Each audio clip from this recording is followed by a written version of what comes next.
They're only in charge of the House of Representatives for about a month, but Democrats who have spent years investigating former President Donald Trump and the Capitol insurrection face many unanswered questions. Two of the most pressing questions.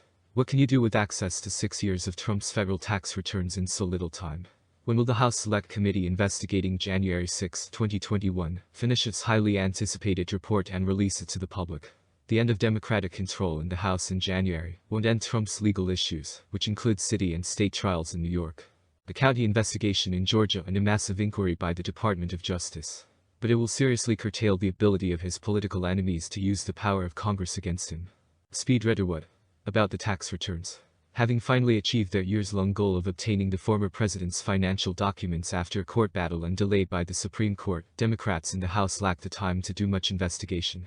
The House Ways and Means Committee met Thursday to discuss the short path forward. Richard Neal of Massachusetts would not confirm if he had possession of the documents, citing legal constraints. There certainly is the alternative of making these documents public. And the time pressure here creates an added reason to consider doing that, arguing that doing so would allow for a fuller public inquiry. Much is already known. While there may be much to learn from the returns, it's important to remember the public has had some access to them, and his business practices have been the subject of much scrutiny.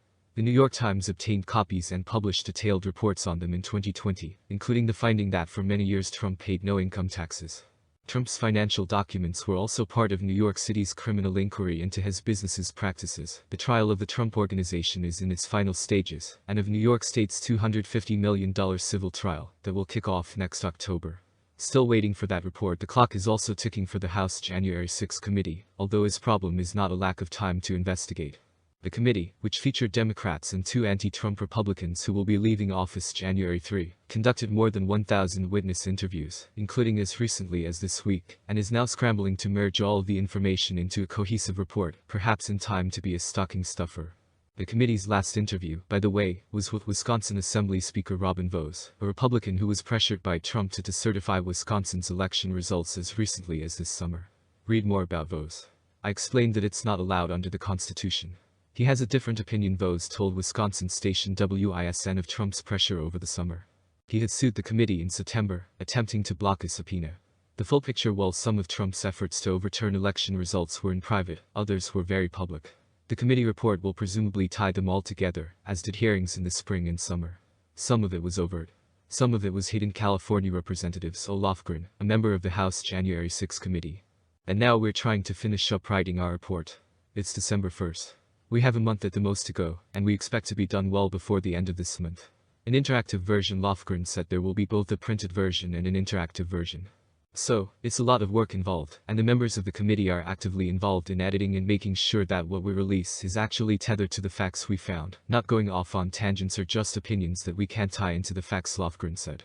Transcripts and referrals. In addition, many who have watched the committee's goings-on, including the Justice Department, want to see more from the interviews, most of which were heavily edited for inclusion in the public hearings. The report is not the committee's only work. It must also determine whether to refer its findings to the Justice Department for criminal prosecution. The government has its own ongoing inquiry into the January 6 insurrection, and wants to see the interview transcripts, but a recommendation from the House to prosecute Trump or his associates would place more pressure on that investigation. We want to make sure that we are on firm ground if we make any recommendations over to Dodge, Lofgren said. While questions remain about the remaining month, there's some emerging clarity about what happens when Republicans take over an investigation of the House investigation, and an attempt to recast the narrative of January 6, 2021. The Republican leader in the House, Rep. Kevin McCarthy, who is trying to win over enough conservative members to become Speaker in January, wrote a letter to the January 6 committee, instructing members to preserve records for a planned counter-investigation.